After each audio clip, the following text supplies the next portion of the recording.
कोकण पदवीधर मतदारसंघ आणि मुंबई पदवीधर मतदारसंघ शिक्षक मतदारसंघातनं आता महाविकास आघाडीमध्ये जे तेढ निर्माण झालं होतं ते आता कुठेतरी निवळलेलं आहे।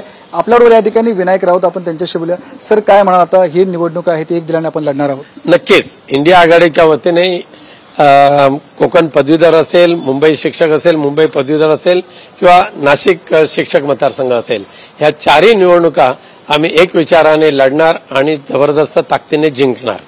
सर, लोकसभेनंतर कुठेतरी आता तुमच्यामध्ये थोडंसं जरा तणावाचं वातावरण निर्माण झालं होतं या निवडणुकीसाठी? तणाव न होता, पण वेळेचा अभाव होता आणि त्यामुळे जो कम्युनिकेशन गॅप जी झाली वेळेमुळे ती होऊ शकली नव्हती, त्यामुळे हा थोडासा संभ्रम निर्माण झाला।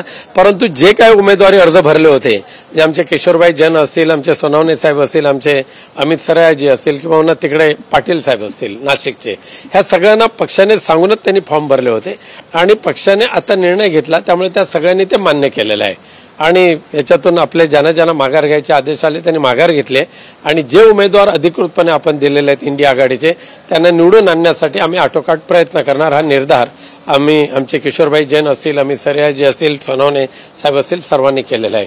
सर, जो कोकण मतदारसंघ आहे त्याच्यामध्ये कुठेतरी ठाणा असेल, रत्नागिरी असेल, रायगड, सिंधुदुर्गमध्ये आपल्याला लोकसभेला अपयश आलेला आहे। या संपूर्ण मतदारसंघात त्याचा फटका कुठेतरी बसेल? आता फटका आता नाही बसणार। त्यावेळेचा जो विजय होता तो धनशक्तीचा विजय होता। वारेमाप धनशक्ती उधळायची, लोकांना संभ्रमित करायचं, त्यामुळे दुर्दैवाने हा प्रसंग आमच्यावर आलेला आहे। पण आता आम्ही सावध झालेलो आहोत। ह्या प्रत्येक निवडणुका आम्ही त्याच सावधगिरीने करू। भारतीय जनता पक्षासारखा करोडो रुपयाचा चुराडा न करता मतदारांकडे अधिक प्रभावीपणे आपली बाजू मांडू आणि विजय प्राप्त करू।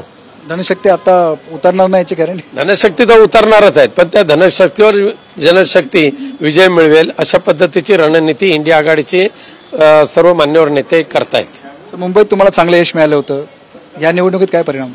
यावेळेला पण 100% यश मिळणारच आहे। मुंबई असेल, कोकण असेल, नाशिक असेल, 100% यश प्राप्त करणार।